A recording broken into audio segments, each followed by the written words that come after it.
This was my last attempt, 6th attempt. जो गलतियां मैंने करी या मेरे तरह मेरे फ्रेंड्स ने करी जिनको टाइम लग गया था, और जो गलतियां उन लोगों ने नहीं करी जो वाकई में टॉपर्स हैं, जो फर्स्ट सेकंड अटेम्प्ट में फटाफट क्लियर हो जाते हैं, उनके एक्सपीरियंसेस मैं आपसे शेयर करूंगा। इट विल टेक 15 मिनट्स, लेकिन आप प्लीज़ ध्यान से सुनिए और बिलीव मी, मुझे पूरा भरोसा है उसका बहुत ज़्यादा बेनिफिट होगा आप लोगों को। मुझे लगता है यहाँ पर जो प्रीलिम्स, मेंस और इंटरव्यू 3 स्टेजेस हैं, उनमें प्रीलिम्स सबसे ज़्यादा इंपॉर्टेंट है। मेरे हिसाब से प्रीलिम्स में सबसे ज़्यादा कंपटीशन है। अप्रॉक्स 10 लाख रजिस्टर करते हैं, जिनमें से 5 लाख एग्जाम देने आते हैं। 5 लाख में से 20,000 सिलेक्ट होते हैं मेंस लिखने के लिए, बराबर है। और इंटरव्यू देने के लिए 20,000 में से 3,000 सिलेक्ट होते हैं, राइट। और फाइनल लिस्ट में 1,000 आते हैं। तो आप हिसाब लगा लीजिए, सीसेट एप्टीट्यूड थोड़ा हिसाब लगा लीजिए। 5 लाख में से सिर्फ 20,000, अप्रॉक्स करिए 25 में से एक बच्चा, ठीक है। 20,000 में से 3, बराबर 7 बच्चों में से एक बच्चा। फिर इंटरव्यू में 3,000 में से 1,000 निकलते, यानी 3 बच्चों में से एक बच्चा। यानी अगर हम इंटरव्यू पहुंच जाते तो 3 में से एक तो पक्का ही है, तो चांसेस बढ़ गए ना पास होने के। लेकिन प्रीलिम्स में बहुत कम चांसेस होते हैं। दूसरा ये कि प्रीलिम्स में बच्चे जब फेल हो जाते हैं, जब नापास होते हैं, तो पूरा 1 साल लगता है अगली प्रीलिम्स आने में। लेकिन अगर प्रीलिम्स में पास हो गए तो इमीडिएटली 3.5-4 महीने में मेंस आती है, इमीडिएटली उसके बाद इंटरव्यू आता है। पूरा 1 साल का प्रोसेस कंटिन्यूअसली चलता रहता है, तो बच्चे की पढ़ाई चलती रहती है। लेकिन जब प्रीलिम्स फेल हो जाता है बच्चा, तो पढ़ाई छूट जाती है। कोई थोड़ा टाइम घर चला जाता है, कोई रोता रहता है, तो उसमें थोड़ा वो हो जाता है, छूट जाती है, पढ़ाई छूट जाती है। और एक बार पढ़ाई छूट गई, एक बार आप प्रोसेस से बाहर आ जाते हो ना, तो फिर वापस प्रोसेस में आने में ना टाइम लग जाता है। ये बच्चों को रियलाइज नहीं होता है।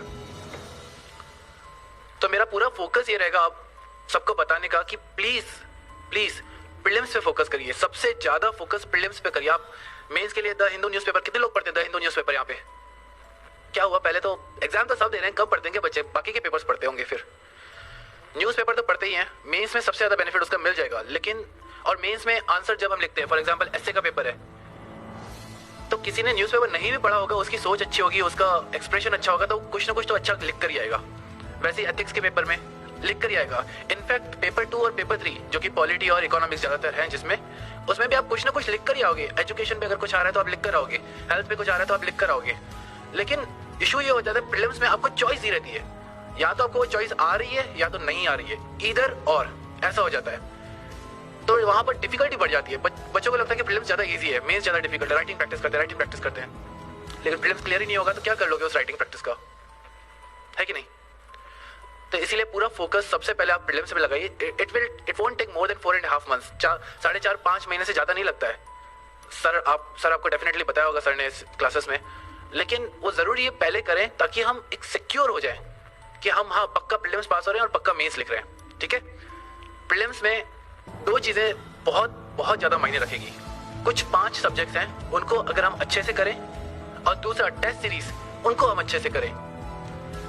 फॉर एग्जाम्पल 5 मैंने बोला था शुरू में कि 5 चीजें आप जरूर पढ़ें, ताकि ऐसा ना हो कि बाकी जो लोगों को आंसर आ रहा है, बाकी जो कैंडिडेट्स को आंसर आ रहा है वो हमें नहीं आ रहा है। अगर ऐसा होगा ना तो पक्का हम फेल हो जाएंगे। हाँ, ऐसा होता है, काफी सारे क्वेश्चन ऐसे डिफिकल्ट आते हैं या कंफ्यूजिंग होते हैं जो काफी बच्चों को नहीं आते हैं, कुछ ही बच्चों को आते हैं। चलेगा, बिल्कुल चलेगा, कोई बात नहीं। 20,000 सीट्स है प्रीलिम्स के लिए, प्रीलिम्स पास होने के लिए। ऐसा नहीं होना चाहिए कि जो सबको आ रहा है वो हमको नहीं आ रहा है, या जो एटलीस्ट 20,000 बच्चों को आ रहा है वो हमको नहीं आ रहा है, ठीक है। पॉलिटी सर ने बताया होगा, क्लास में बताया, Laxmikanth is the best book. आप जस्ट नोट डाउन करिए, क्योंकि इसका बहुत बेनिफिट होगा, बिलीव मी, आप भरोसा करिए, ठीक है। पॉलिटी लक्ष्मीकांत में से पढ़िए, आपने क्लासेस की है, अब आप पढ़ सकते हैं। लक्ष्मीकांत में भी जो टेबल्स होती हैं, कितने लोग लक्ष्मीकांत को फॉलो करते हैं यहाँ पे? सभी करते हैं, चलो अच्छी बात है। ये तो लक्ष्मीकांत में टेबल्स दी रहती हैं। टेबल्स इतनी अच्छी तरह से करिए आप, इतनी अच्छी तरह से करिए, क्योंकि टेबल्स में ही सार है सबका। टेबल्स में क्लियरली समझ में आता है क्या डिफरेंस है ऑर्डिनरी बिल में, मनी बिल में। पढ़ा हुआ है ना लक्ष्मीकांत थोड़ा बहुत? हाँ पढ़ा है ना, एग्जाम्पल समझ में आएंगे ऑर्डिनरी बिल, मनी बिल अगर मैं दूंगा तो। टेबल्स रहती है लक्ष्मीकांत में, उसमें सब समझ में आ जाएगा। उनको बहुत अच्छे से फोकस करिए, लक्ष्मीकांत को कवर टू कवर अच्छे से पढ़िए। देखिए प्रीलिम्स में 18 क्वेश्चन, 100 में से 18 क्वेश्चन अगर पॉलिटी में से आ रहे हैं, कितना हुआ? 18%, अराउंड 1/5, बराबर है कि नहीं। अगर वो 18 क्वेश्चन मैं बुक में से पढ़ के 18 के 18 सॉल्व कर सकता हूं, तो इससे बेहतर क्या हो सकता है। हम सारा साल न्यूज़पेपर पढ़ते रहेंगे, करंट अफेयर्स पढ़ते रहेंगे, इंपॉर्टेंट है, लेकिन उनमें से जो क्वेश्चंस आएंगे, आपने इतना सारा पढ़ लिया, रिवाइज एकदम कम किया है, तो सॉल्व नहीं कर पाते। लेकिन लक्ष्मीकांत एक बुक है, उसको बार बार पढ़ने से क्वेश्चंस हम डेफिनेटली सॉल्व कर सकते हैं। आप आपको अगर यकीन नहीं हो रहा होगा मेरी बातों का, तो आप घर पे जाकर पास्ट ईयर क्वेश्चंस चेक करिएगा और फाइंड आउट करिएगा कि ये लक्ष्मीकांत में कहाँ पर है, आपको डेफिनेटली मिलेगा। ठीक है, उसके बाद आते हैं मॉडर्न हिस्ट्री। मॉडर्न हिस्ट्री के लिए स्पेक्ट्रम की बुक अच्छी है, एनसीईआरटी अच्छी है, कोई भी पढ़िए। मैं प्रेफर करता था मॉडर्न हिस्ट्री के लिए Spectrum by Rajiv Ahir, IPS officer. वो बहुत बढ़िया बुक है, स्पेशली उसमें हर चैप्टर के पीछे समरी दिया हुआ है। आप उस समरी का जेरोक्स अलग से अपने पास रखिए, बुक में रहने दीजिए, उस समरी का जेरोक्स अपने पास रखिए, उसको बार बार रिवाइज कीजिए, तो आपको एक क्रोनोलॉजी समझ में आ जाएगी। ठीक है, मैं ये आपको इसीलिए बता रहा हूँ क्योंकि देखिए पेप टॉक जो मोटिवेशनल स्पीचेस हैं, जो आपका मनोबल बढ़ाए, ऐसी स्पीचेस हम देंगे, टॉपर्स देंगे, लेकिन प्रैक्टिकल जो है बच्चे यहाँ से सुन के चले जाएंगे, लेकिन प्रैक्टिकल जब वो पढ़ाई करने बैठेंगे ना तब उनको बहुत दिक्कत आएगी। तो इसीलिए मैं आपको डायरेक्टली वही बता रहा हूँ जो आपको इस एग्जाम में सबसे ज्यादा फायदा देगा। ठीक है, मॉडर्न हिस्ट्री के लिए आप स्पेक्ट्रम करें, मेरे हिसाब से वो बहुत अच्छी है। अगर 7-8 क्वेश्चन आते हैं तो डेफिनेटली 6-8 में से 6 उसमें से हो ही जाएंगे अच्छे से पढ़े तो। ओके, फिर आता है एनवायरमेंट। एनवायरमेंट के लिए 12th क्लास की बायोलॉजी की एनसीईआरटी जो है उसका एक सेक्शन है इकोलॉजी, वो करें। अगर वो नहीं करना है लोगों को तो आईसीएसई की 9th और 10th की किताब आती है, वो करें। इन दोनों में से कोई भी कर लिया एटलीस्ट बेसिक एनवायरमेंट अच्छे से होगा। ठीक है, उसके अलावा करंट्स आता है, आपको वो न्यूज़पेपर में से करना पड़ेगा। 4th geography. ज्योग्राफी के लिए 6th to 12th एनसीईआरटी अनिवार्य है, अच्छे से करना है, धीरे धीरे करना है। उसमें जो की किसने देखी ना, अब बच्चों आपने देखी होगी 6th और 7th की एनसीईआरटियां देखिए कि सीधा 11th 12th की उठाते हो।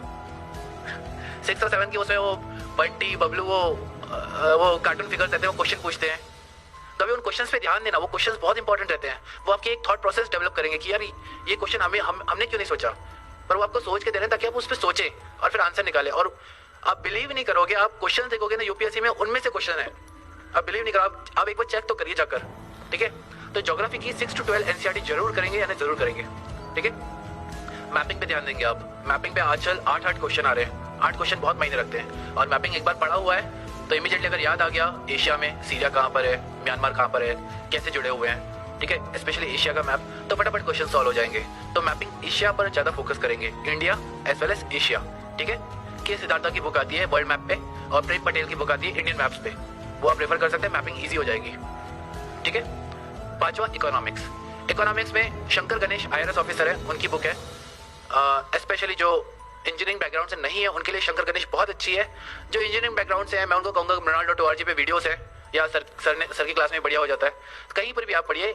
इकोनॉमिक्स बहुत इंपॉर्टेंट है, इकोनॉमिक्स में से काफी क्वेश्चन आते हैं, 15 क्वेश्चन आ जाते हैं। तो मैंने क्या सब्जेक्ट बताया, मैंने 5 सब्जेक्ट्स बताया आपको, polity, history, economics, environment and geography.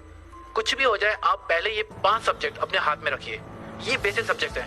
ये अगर नहीं आ रहे हैं तो हम पक्का फेल हो जाएंगे, बाकी आए नहीं आए ठीक है, ये नहीं आ रहा है पक्का फेल होंगे। तो ये 5 सब्जेक्ट अच्छे से करिए।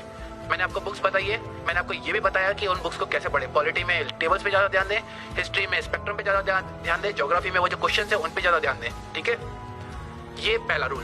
दूसरा रूल है टेस्ट सीरीज। टेस्ट सीरीज इतनी ज्यादा जरूरी है, बहुत ज्यादा जरूरी है।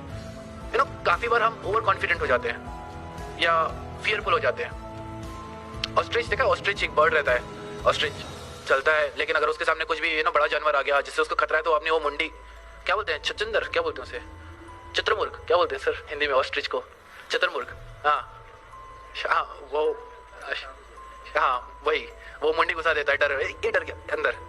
ऐसा नहीं करना है, ये जनरली बच्चों में मैंने देखा है, मुझ में भी था, बिलीव मी। टेस्ट कब देना है यार, एक बार पूरा बुक कंप्लीट हो जाए, एक बार पढ़ लो उसके बाद टेस्ट देना है।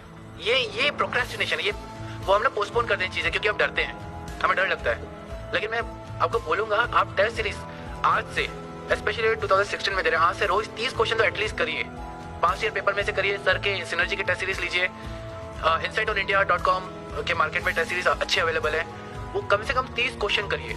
30 क्वेश्चन रोज करोगे ना तो समझ में आ जाएगा कि गलती कहाँ पर हो रही है, और जमीन पे रहेंगे, हवा में उड़ जाएंगे नहीं तो। यार पॉलिटी लक्ष्मीकांत पूरा बुक हो गया, 2 बार 3 बार हो गया यार, हो गया बस मेरा। तेरा कितनी बार हुआ यार, मैं तो कंप्लीट नहीं हुआ है। बुक कंप्लीट करना डजंट मीन कि आपका सब्जेक्ट कंप्लीट हो गया। टेस्ट में अच्छे नंबर आना, उससे पता चलता है कि आपका सब्जेक्ट कंप्लीट हुआ है कि नहीं वाकई में। ठीक है, तो आज 2 रूल आप जरूर यहाँ से सीख कर जाएंगे। एक तो वो 5 बुक्स या 5 सब्जेक्ट जो मैंने बताए, आप बिल्कुल उन बेसिक बुक्स पे फोकस करेंगे। और दूसरा जो टेस्ट सीरीज है, आज ही आप जो भी टेस्ट सीरीज है अच्छे लगाएं। अगर नहीं लगा पा रहे तो उनके पेपर्स अपने पास अरेंज करें कहीं से भी, और रोज 30 क्वेश्चन तो एटलीस्ट मिनिमम 30 क्वेश्चन करें, क्योंकि कुछ 75-80 दिन बचे। अगर थोड़े ज्यादा दिन होते तो मैं बोलता कि 10, 15, 20 करिए, तो थोड़े ज़्यादा करिए। 2016 वाले, 2017 वाले आराम से 20-20 कर सकते हैं रोज, ठीक है। ये 2 चीज़ें। उसके अलावा मैंने बताया आप एक ही चीज़ को बार बार आप रिवाइज करेंगे, बार बार रिवाइज करेंगे ताकि अर्जुन जैसा फोकस आ जाएगा। और सेल्फ स्टडी लाइब्रेरी में बैठ के क्लास में आप सीख ले जाके, लेकिन उसके बाद अपने घर में रूम में जाइए, लाइब्रेरी में जाइए, कहीं पर भी जाइए, बैठ के सेल्फ स्टडी करिए, उसी चीज़ को पढ़िए, इत्मीनान से पढ़िए, शांति से पढ़िए, कर सकते हैं। देखिए मैं बता रहा हूँ, ये मेरा 6th अटेम्प्ट था। CA भी दिया है मैंने और ग्रेजुएशन भी दिया और स्कूलिंग तो ऑब्वियसली की है, सबने की है।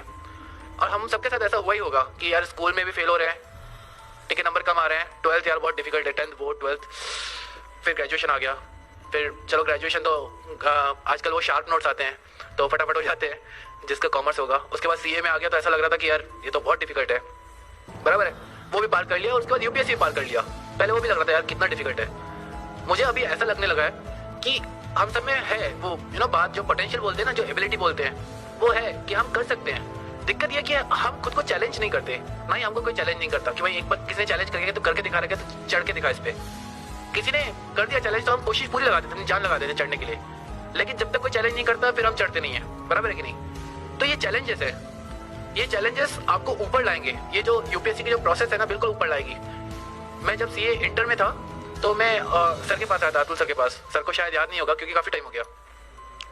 तो हमारे CA, जब हम CA इंटर यानी CA PE2 पास होते हैं और CA फाइनल की एग्जाम होती है, उसमें 3 साल होता है गैप, और 3 साल में हमको आर्टिकलशिप करनी पड़ती है। तो मैंने कहा यार बहुत टाइम है, 3 साल, तो चलो UPSC करते हैं। तो अतुल सर के पास आया था तो सर ने बोला कि क्या प्लान है, क्यों करना चाहते हो ये वो। तो मैंने बोला कि सर ये ऐसा है, 3 साल है। सर ने सुना, सर समझ गए कि ये तो। फिर सर ने बोलना शुरू किया कि तुमने क्या समझ के रखा है UPSC को, ऐसे ही हो जाता है क्या, तुम्हारे जैसे लोग आ जाते हैं UPSC करने, ये वो। मैंने कहा अरे बाप रे क्या बम्बार्डिंग हो रहा है। घर पे गया, अरे बाप रे, मेरे फ्रेंड्स पूछ रहे थे यार क्या हुआ, किसने क्या बोल दिया तुझे। मैंने कहा यार ऐसा हो गया यार, तो बड़ा उदास निराश हो गया था। लेकिन आज मुझे वो बात रियलाइजेशन होती है कि वो सही था। सिंसियर एफर्ट्स और ऑनेस्टी अपने पढ़ाई के प्रति कि एक गोल है। देखो डिफिकल्ट नहीं है, मैं ये नहीं बोलूंगा ये रॉकेट साइंस है। ज्योग्राफी यार बच्चे पढ़ रहे हैं, 12th क्लास के बच्चे पढ़ रहे हैं, 6 to 10 वो हमको पढ़नी पड़ रही, तो क्या डिफिकल्ट है क्या? नहीं है, डिफिकल्ट नहीं है, बिलीव मी। लेकिन वास्ट बहुत है, इतना वास्ट है ना, इतना वास्ट है कि आप एक सब्जेक्ट उठाते हो, जब दूसरा खत्म करते हो, तीसरा खत्म करते हो तो पहला भूल जाते हो। तो ऐसा होता है। तो आपको कंटिन्यूसली उसको बार बार रिवाइज करते रहना ताकि हमको याद रहना वास्ट सब्जेक्ट्स। तो आराम से बैठ के लाइब्रेरी में सेल्फ स्टडी करेंगे, बार बार रिवाइज करेंगे और छोड़ेंगे नहीं। जिद पकड़ लेना, करना है करके रहेंगे।